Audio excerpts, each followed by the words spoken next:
Bienvenidos a Hecho en Casa, tesis de antropología de la Facultad de Filosofía y Letras de la Universidad de Buenos Aires. Un podcast del proyecto Antropoqué.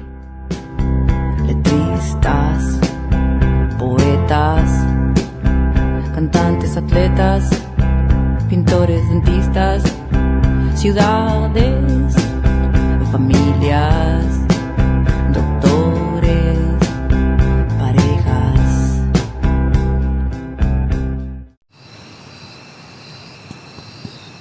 Mi nombre es Eugenia S. Echeverry y el título de mi tesis de licenciatura es Hacia una historia de la cueva de los guanacos, una visión diacrónica del arte rupestre de Oyola 34, Catamarca. Bueno, Eugenia, bienvenida a Hecho en Casa.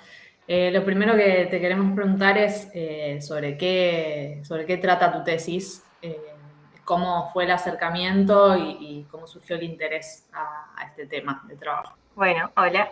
Antes que nada, muchas gracias por invitarme a participar del podcast. Me parece un ejercicio súper interesante, así que bueno, muy contenta de que me hayan convocado. Y bueno, un poco como adelanta el título de la tesis, el objetivo principal fue acercarnos a, bueno, cómo fue la historia de pintado de una de las tantas cuevas con arte rupestre que desde hace tiempo venimos trabajando en el sitio arqueológico de Oyola. Esto es en la Sierra de Ancasti, que se ubica al este de la provincia de Catamarca. Y bueno, un poco llegué a este tema así de manera bastante fortuita, porque en realidad creo que me tengo que remontar a cuando estaba en el CBC, o sea, terminando el CBC, que de casualidad una muy amiga mía tenía una conocida que era arqueóloga. Yo en ese momento no sabía bien si quería hacer arqueología o antropología social. Y bueno, me contactó con la arqueóloga y me dijo, bueno, júntense, tomen un café, unos mates, a ver qué te puede contar sobre la carrera. Y ella muy copada, no solo me contó de la carrera, sino que también me invitó a participar de una campaña arqueológica. Y me dijo, mira, para mí vos tenés que ir de campo y ver qué te parece esta experiencia. No es para cualquiera y bueno, quizás te puede gustar mucho o te puede terminar de decidir por estudiar otra cosa. Y bueno, la verdad que fue una experiencia increíble. Esto fue en otro lugar de Catamarca también, pero más hacia el oeste, en el Valle del Bolsón. Y ahí conocí al equipo de investigación con el que finalmente terminé haciendo la tesis de licenciatura, que es un equipo que en realidad tiene parte en la Universidad Nacional de Catamarca y parte en la Universidad Nacional de Córdoba. Y bueno, me encantó, o sea, me gustó mucho cómo trabajaban desde lo personal, desde lo académico.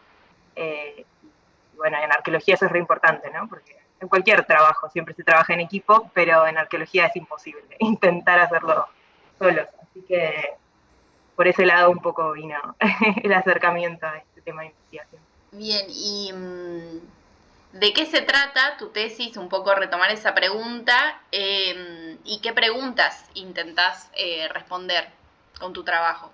Y bueno, la principal pregunta tiene que ver con esto, ¿no? ¿Cómo fue cambiando esa cueva a lo largo del tiempo y cómo esos cambios llevaron a configurarla a cómo es hoy en día? Y en ese sentido nos interesa porque nos cuenta, o sea, es una cueva, pero nos cuenta también la historia de todo un lugar, ¿no? Y bueno, parece bastante sencillo, pero la verdad que es todo un desafío porque el arte rupestre de toda esta zona, o de este sitio en realidad en particular, se caracteriza porque pareciera como si las personas que lo hicieron hubieran querido ocultar los cambios que fueron realizando a lo largo del tiempo, ¿no? Entonces, es como que uno entra a estas cuevas y las pinturas entre sí son bastante parecidas, hay pocos cambios en los colores, en las morfologías. De hecho, esta cueva la conocen localmente la gente de Oyola como la cueva de los guanacos o la cueva de las llamas, porque son todas llamas o guanacos, ¿no? Después hay muy pocas superposiciones y esto es bastante particular de este sitio y es diferente a lo que sucede, no sé, quizás en alguno de los sitios más conocidos como Cueva de las Manos, en donde hay superposiciones por doquier, ¿no? Entonces quizás historizar tiene otros desafíos, ¿no? Porque siempre es un gran desafío tratar de contar una historia, pero bueno, en este caso es como que tuvimos que recurrir a como un montón de líneas de análisis distintas para tratar de ver, bueno, qué diferencias había entre estos motivos y si nos permitían pensar que fueron hechos en distintos momentos a lo largo del tiempo. ¿De qué se trata esto que decís de superposiciones? ¿Qué es una superposición y qué significa en un estudio arqueológico de arte rupestre?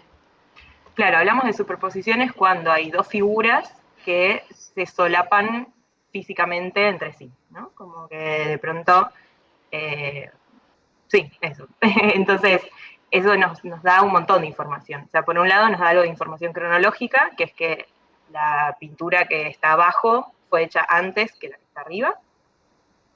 Y después también lo podemos estudiar desde el lugar de, bueno, qué intención tuvo la persona que pintó algo por encima de otra cosa, ¿no? Entonces, como de pronto, de acuerdo a cómo se da ese solapamiento, si es total o si es parcial o si no existe, quizás no está hablando como de distintas intenciones al momento de ejecutar esa pintura, ¿no? Entonces, de pronto, bueno, si es total, podemos pensar que hay como una búsqueda por, no sé, obliterar lo anterior, ¿no? O no, o al contrario, como apropiarse de lo anterior y tomarlo completamente. En este caso, la falta de superposiciones nos indica como una relación bastante particular con eso anterior y en nuestro equipo de investigación lo viene estudiando y lo interpreta como esa búsqueda por como tratar de armar, ellos lo llaman montajes policrónicos, ¿no? Como tratar de generar un producto final en donde parece que no hubo cambios, pero bueno, que nosotros por distintas líneas vamos detectando que sí, ¿no? Como que fue mucho más complejo que lo que pareciera, ¿no? Como que se hubiera hecho solo una vez. Y esto, bueno, es re interesante porque nos habla, bueno, de distintas visitas a estos lugares, de como historias más prolongadas, quizás. Buenísimo. Claro, y cuando te referís a lo largo de la tesis a las pinturas como una realidad material, imagino que tiene que ver un poco con esto que nos venís contando. ¿Qué quieren decir con que sea una realidad material en comparación tal vez a otras concepciones del arte rupestre? Claro. Sí, nos referimos sobre todo a la diferencia con por ahí otros enfoques que enfatizan más los aspectos simbólicos o ideológicos del arte rupestre, que se preguntan, bueno, por los significados, o bueno, qué se quiso representar, que bueno, son enfoques súper ricos y muy interesantes, pero en este caso nos interesaba, quizás es algo que ya se viene trabajando hace tiempo en esta zona, y nos interesaba también aportar desde la parte material, ¿no? Entonces entender a estas pinturas, no solo como parte del lenguaje simbólico de las poblaciones del pasado, sino también como, bueno, resultados de prácticas materiales específicas, ¿no? De ciertos procesos tecnológicos y de historias. Entonces, como desde ese lado, nos hicimos como preguntas por eso, ¿no? Y bueno, una de las formas para abordar ese aspecto material fueron los estudios químicos. ¿Estos estudios químicos que vos mencionás tienen que ver con los estudios macroscópicos o son otra cosa? Claro, no, serían la otra línea como que en la tesis, para organizar igual fue, porque vieron que por ahí de pronto cuando consideras muchas líneas de análisis distintas puede ser un poco confuso. Entonces como que dividimos un poco en estudios macroscópicos, que serían como los estudios que se pueden hacer a ojo desnudo, dicho de alguna forma, que bueno, que tiene que ver con esto que hablamos recién, ¿no? Con analizar si hay superposiciones, si las superposiciones se dan, bueno, entre qué motivos, ¿no? Entre qué colores, bueno, las características morfológicas de las pinturas, si alguna de estas morfologías remite a un estilo que se definió con cierta cronología en otra área y que nos pueda aportar desde ese lado. Bueno, las tonalidades también fueron muy importantes, ¿no? Porque, por ejemplo, en esta cueva en particular teníamos pinturas negras y teníamos pinturas rojas. Pero dentro de las rojas había distintos tonos de rojos, lo cual ya nos indicaba que quizás se habían hecho a partir de mezclas pigmentarias diferentes. Y bueno, después también la disposición espacial, ¿no? En qué parte de la cueva aparecían, y bueno, como esta cueva además tenía como que es bastante grande en comparación a otras cuevas del sitio, y como que tenía, no es lo mismo que se hubieran pintado en un sector que en otro, porque implicaba como formas de observación diferentes, ¿no? Hay como una pequeña cueva dentro de la cueva que nada, implica como acercarse, quedarte quieto, verlos muy de cerca. Y después hay otro sector como más grande. Es difícil de explicar oralmente, pero en donde, bueno, quizás esas pinturas que están en esa parte de la cueva se pueden ver caminando de a más personas. Entonces, bueno, todo eso fue lo macroscópico, ¿no? Que buscamos combinar con lo microscópico, que fueron estas, ¿no? Pequeñas muestras que se toman de menos de 1 milímetro cuadrado y que después en el laboratorio se pueden procesar de distintas maneras para conocer la composición química con distintas técnicas analíticas. Y quizás uno de los desafíos más grandes de la tesis fue tratar de combinar esas dos líneas de trabajo, ¿no? Porque también son escalas de resolución muy distintas. Entonces, bueno, es como que era ahí bastante compleja el ida y vuelta, pero bueno, creo que más o menos salió. Por lo menos estuvo, los jurados así lo consideraron, así que... Genial. ¿Y qué desafíos te implicó aprender este tipo de técnicas, digamos? Las dos, aunque son distintas, no es algo que vemos, por ejemplo, en el tronco común de la carrera, sino que es algo muy específico que utilizan para ese tipo de estudio. Claro. Sí, ahí, bueno, por un lado tengo que agradecer que justo cuando estaba ya en la segunda mitad de la carrera, se dictó un seminario, que en el caso de arqueología se podía elegir, específico de arte rupestre, entonces eso me vino genial, porque sí, también no es algo que se vea tanto, o sea, no hay ninguna materia específica dedicada al tema, así que ahí ya empecé como a ver, bueno, qué preguntas se solían hacer al arte rupestre, y también encontré que era una inquietud que tenía, ¿no? Estudiar el arte rupestre. Y bueno, y después por otro lado también que dentro del equipo de investigación en el que yo trabajo, que es el equipo interdisciplinar del Alto Ancasti, o sea, ya venían trabajando con un grupo de conservadores y restauradores del patrimonio cultural que tienen más tradición en hacer análisis químicos de bienes culturales, ¿no? Y entonces, bueno, ahí aprendí un poco de la mano de ellos en el laboratorio y después yendo a hacer los análisis. Fue como un proceso bastante largo, así que de a poquito me fui formando y todavía sigo formando, ¿no? Y más o menos, porque evidentemente tuvo muchas partes el trabajo y es algo que en general siempre nos cuentan sobre los trabajos de arqueología o de la perspectiva arqueológica, son procesos de duraciones bastante extensas. ¿Cuánto tiempo te llevó el trabajo de campo y procesar toda la información que fuiste recabando? Y sí, fue bastante, porque yo creo que arranqué a trabajar en este equipo de investigación en 2016 y mi tesis la entregué en fines de 2019. O sea que está bien que no es que de entrada ya arranqué con este proyecto de investigación, sino que fui haciendo otras cositas en el medio y es como que todo me fue llevando por este lado. Pero sí, o sea, de campañas, por lo menos fueron 3 semanas así de relevamiento exhaustivo de las pinturas rupestres de esta cueva en particular, y después la parte de los análisis la fui haciendo así como, sí, durante bastante tiempo, así como iba dándose, ¿no? Pero bueno, fue largo. Y por ahí lo más corto fue el proceso de escritura, porque bueno, ya tenía todo analizado y porque también me estaba presentando una beca, entonces tenía que recibirme, así que eso fue intenso. Creo que arranqué en agosto y terminé escribiéndola, que esto también es una privilegiada total, en el campo. O sea, justo nosotros siempre nos vamos de viaje de campaña en noviembre, diciembre, y llevé mi computadora y un poco estaba en la cueva escribiendo, un poco estaba ahí en la casita, mientras mis compañeros se iban a excavar, yo me quedaba ahí escribiendo. Así que fue también toda una experiencia de, no sé, me sentí muy acompañada por todo el equipo, ¿no? Porque estábamos todos ahí. Sí, es medio la escena ideal, ¿no? Que uno se imagina como la arqueóloga trabajando, literalmente trabaja ahí en el campo permanentemente. Sí, sí. Haciendo ciencia en territorio directamente. Claro. Y bueno, ahora aprovecho para retomar una conversación que tuvimos off the record sobre escritura y sobre el título de la tesis, que dijiste que lo tuviste que modificar un poco. ¿Por qué fue eso?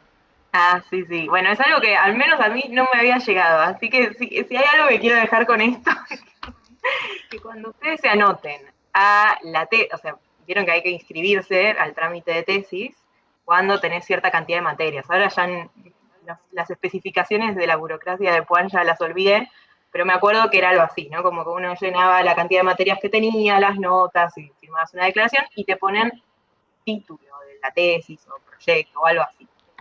Y entonces yo en ese momento todavía me faltaba un montón, y bueno, completé un título súper general pensando que era algo meramente formal. Y cuando después esto tiene que pasar 6 meses y recién ahí podés como entregar la tesis. Y cuando me puse, como, bueno, listo, ya está, esto va a suceder, un día me acerqué al departamento y me dijeron, no, bueno, pero vos ya tenés título de tesis, es esto. Y era, si ahora es un choclo, imagínense lo que era en ese momento. Aparte no, algo, pero no. Así que, bueno, tuve que hacer un trámite, todo es un trámite, bastante rápido fue, por suerte, o sea que no es que me perjudicó después, pero fue gracioso en el momento, para un poco que mi título fuera más específico del tema, porque si no, era como un montón. De toda esta experiencia de la elaboración de la tesis y demás, ¿qué podrías decir que fue lo que más te gustó? Y creo que todo, o sea, un poco de todo. Como que si hay algo que me gustó de esa investigación en particular fue que como que todo el tiempo estaba haciendo algo distinto, ¿no? Como que un día estaba yendo a hacer análisis al INTI, otro día estaba en la cueva, otro día estaba en una excavación, como que otro día estaba escribiendo en la computadora, como que creo que en general el trabajo de la arqueología, que también es desafiante, porque como que de pronto sabes un poquito de todo y nada de todo, pero bueno, fue así muy variado, entonces tenía espacio para aburrirme. O cuando me aburría cambiaba, me ponía a hacer calcos en Photoshop y ahí como iba variando. O sea, aprendizaje de todo tipo de herramientas, digitales, de interdisciplina, de todo un poco tiene el laburo de la arqueología, que es lo que venimos viendo bastante en las entrevistas de podcast que hacemos a tesistas de arqueología. Eso está bueno. Y si tuvieses que elegir una palabra para definir tu proceso, tu trabajo, ¿cuál sería? Ay, no sé. No quiero elegir una palabra que sea muy derrotista. Nada, intenso, calculo. Para bien y para mal, pero intenso. Está bien, tiene sentido, la verdad es que tiene sentido, suena intenso. Y así, ya en un tono más descontracturado, si tuvieras que recomendarle algo como una lectura, una película, alguna música, a alguien que está interesada en el tema de tu tesis o en el arte rupestre, vamos a decir también en general, ¿se te ocurre algo? Sí, me ocurre un poema que cuando yo estaba empezando a ver, bueno, qué hacer o por dónde encararlo, desde dónde, que mi director de tesis creo que fue, me recomendó.